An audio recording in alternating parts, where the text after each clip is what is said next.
বিভাগীয় কমিশনার এবং জেলা প্রশাসকদের 4 দিনের সম্মেলনের সমাপনী অনুষ্ঠান শেষে আপনারা প্রায় প্রত্যেকেই আগামীকাল হয়তো যে যার কর্মস্থলে ফিরে যাবেন এবং যথারীতি কাজ শুরু করবেন। আপনারা এই 4 দিনের সম্মেলনে আপনারা একদিকে প্রশাসনিক বিষয়গুলো সম্পর্কে হালনাগাদ তথ্য পেয়েছেন, অপরদিকে বর্তমান সরকারের লক্ষ্য, উদ্দেশ্য এবং কর্মসূচিগুলো সম্পর্কে হাতে কলমে অবগত হয়েছেন। সম্মানিত জেলা প্রশাসক এবং কমিশনারবৃন্দ, আমি কথাটি আগেও বলেছিলাম, সেদিনকার অনুষ্ঠানে কম বেশি বলেছিলাম, দেশ এবং জনগণের কল্যাণে আমরা দলীয়ভাবে যে সকল ইশতেহার প্রণয়ন করেছিলাম সেই ইশতেহারের পক্ষে দেশের জনগণ সমর্থন জানিয়েছেন। সুতরাং এটি এখন আর বিএনপির দলীয় ইশতেহার নয়, বরং এটি এখন দেশের জনগণের ইশতেহার।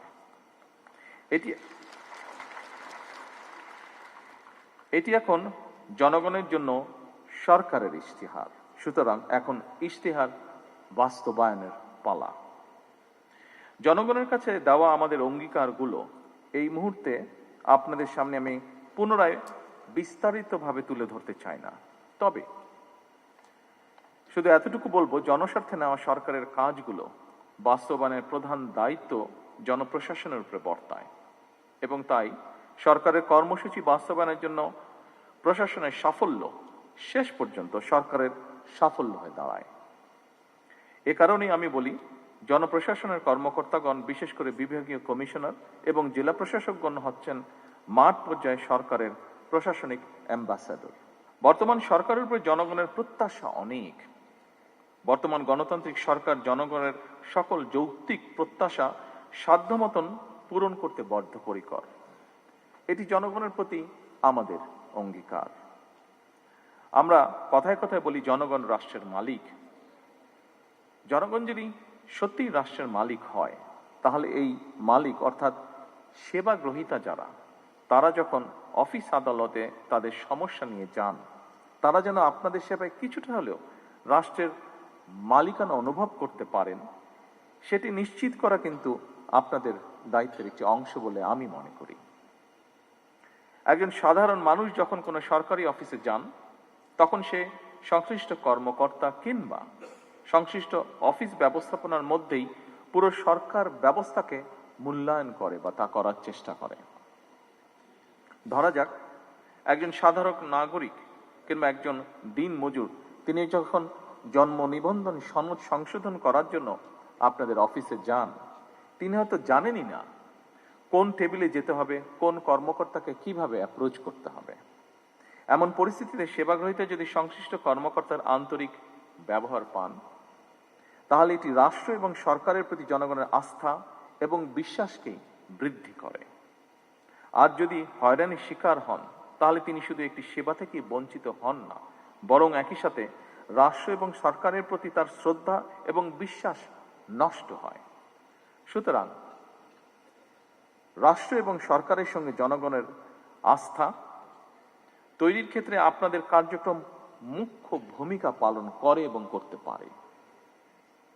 তাৎক্ষণিকভাবে হয়তো সবকিছু সমাধান করে দেওয়া সম্ভব নয়, এটি আমরা বুঝি, কিন্তু ভুক্তভোগীর মনে অন্তত এই ধারণা জন্ম নেবে বা জন্ম নেওয়া জরুরি, আপনি কিংবা আপনার অফিস তার সমস্যার সমাধানের ব্যাপারে আন্তরিক। প্রশাসনকে জনমুখী করে গড়ে তুলতেই হবে আমাদের। সেই কাজটি আপনাদের ভূমিকার উপরে বলা যায় প্রায় পুরোপুরি নির্ভর করে। আমাদের সরকার এমন একটি জনমুখী সরকার প্রশাসন চায়, যেখানে সরকারি দপ্তরে সাধারণ মানুষ সম্মানের সাথে দ্রুত, স্বচ্ছ এবং হয়রানি মুক্তভাবে সেবা পাবে। এই বিষয়টি আপনারা নিশ্চিত করতে সক্ষম। আইন অবশ্যই গুরুত্বপূর্ণ, কিন্তু মানবিকতাও আরো বেশি তাৎপর্যপূর্ণ। সম্মানিত উপস্থিতিবৃন্দ, একজন বৃদ্ধ কিংবা সুস্থ মানুষ আপনাদের অফিসের সামনে কিংবা সেবার জন্য লাইনে দাঁড়িয়ে থাকেন, তখন তাদের বিষয়গুলো আইনগত উপায়ে সমাধানের পাশাপাশি তাদের প্রতি মানবিক আচরণও খুবই জরুরি। সেবা গ্রহীতার প্রতি আপনাদের আন্তরিক ও সহানুভূতিশীল ব্যবহার তাদের প্রতি রাষ্ট্র এবং সরকারের ব্যবস্থা সম্পর্কে ইতিবাচক ধারণার জন্ম দেয়। হয়তো এই বিষয়গুলো আমাদের অনেকের কাছে হয়তো খুব ছোট মনে হতে পারে, কিন্তু জনমনের প্রভাব কিন্তু অনেক বেশি। ভবিষ্যতে এসব বিষয়গুলোর প্রতি আরো মনোযোগী এবং যত্নবান থাকার জন্য আমি আপনাদের দৃষ্টি আকর্ষণ করছি। উপস্থিত বিভাগীয় কমিশনার এবং জেলা প্রশাসক বৃন্দ, রাষ্ট্রের সবচেয়ে বড় সম্পদ হলো জনগণের বিশ্বাস। সরকার এবং প্রশাসনের স্বচ্ছতা ও জবাবদিহিতার মাধ্যমে জনমন এই বিশ্বাস কিন্তু ধীরে ধীরে গড়ে ওঠে। এই ব্যাপারেও আপনারা যত্নবান থাকবেন বলে আমি দৃঢ়ভাবে বিশ্বাস করি। প্রশাসন শুধু আইন প্রয়োগের যন্ত্র নয়, এটি মানুষের সেবার একটি মাধ্যম। আমি একটি বিষয়ে গভীরভাবে বিশ্বাস করি, আমাদের সমস্যা অসংখ্য, তবে সম্ভাবনাও কিন্তু কম নয়। আমাদের দেশের ডেমোগ্রাফিক ডিভিডেন্ড যেটি আছে, এর সুযোগ নিয়ে আমরা যদি তরুণ এবং কর্মক্ষম জনগোষ্ঠীকে দক্ষ জনশক্তিতে রূপান্তরিত করতে পারি, তাহলে এই জনসংখ্যাই কিন্তু হবে আমাদের জনসম্পদ। এবং বিশ্বাস রাখুন, এরাই কিন্তু বদলে দিতে পারবে আমাদের এই প্রিয় বাংলাদেশকে।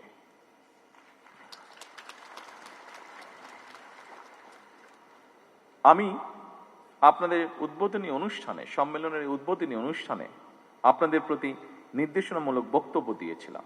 সুতরাং খুব সম্ভবত পাশের রুমে বোধহয় ডিনারের ব্যবস্থা আছে। ডিনার সামনে রেখে আমি খুব একটা লম্বা করতে চাই না আমার বক্তব্য। আগেও বেশ কিছু বক্তব্য আমরা শুনেছি। তবে আজকের এই সুন্দর অনুষ্ঠানে আমি একটি সুযোগ হারাতে চাই না, সে কারণে আমি একটি কথা বলতে চাই। যথাসম্ভব মানুষের উপকার করার মানসিকতা নিয়ে আমরা সামনে এগোই। রাষ্ট্র এবং সমাজের ধর্মীয় সামাজিক মূল্যবোধগুলোকে জাগিয়ে রাখতে আমাদেরকে সম্ভাব্য সকল উপায় বের করা প্রয়োজন। আমাদেরকে পারিবারিক মূল্যবোধে উজ্জীবিত হতে হবে। আমরা যদি সবাই একটা ছোট্ট বিষয় মনে রাখি, একটি ছোট্ট কথা মনে রাখি, সেটি হলো একটি রাষ্ট্রের খুবই ক্ষুদ্র ইউনিট একটি পরিবার। একইভাবে অনেকগুলো লক্ষ কোটি পরিবারের সম্মেলনই হলো আমাদের এই রাষ্ট্র। সুতরাং পরিবারগুলো ধর্মীয় সামাজিক মূল্যবোধে উজ্জীবিত থাকলে রাষ্ট্রীয় মূল্যবোধও সুসংহত হয়। দেশ এবং জনগণের কল্যাণে আপনারা নির্ভয় নিরপেক্ষভাবে কাজ করুন। সরকার আপনাদের যে কোনো আইনগত এবং মানবিক উদ্যোগে সক্রিয় সহায়তা দেবে ইনশাআল্লাহ। পরিশেষে এই সুন্দর আয়োজনের জন্য আমি বাংলাদেশ অ্যাডমিনিস্ট্রেটিভ সার্ভিস অ্যাসোসিয়েশনের সকল সদস্য এবং তাদের পরিবারের সদস্যদেরকেও আবারও আন্তরিকভাবে ধন্যবাদ জানিয়ে আমার বক্তব্য শেষ করছি। আল্লাহ হাফেজ। বাংলাদেশ জিন্দাবাদ।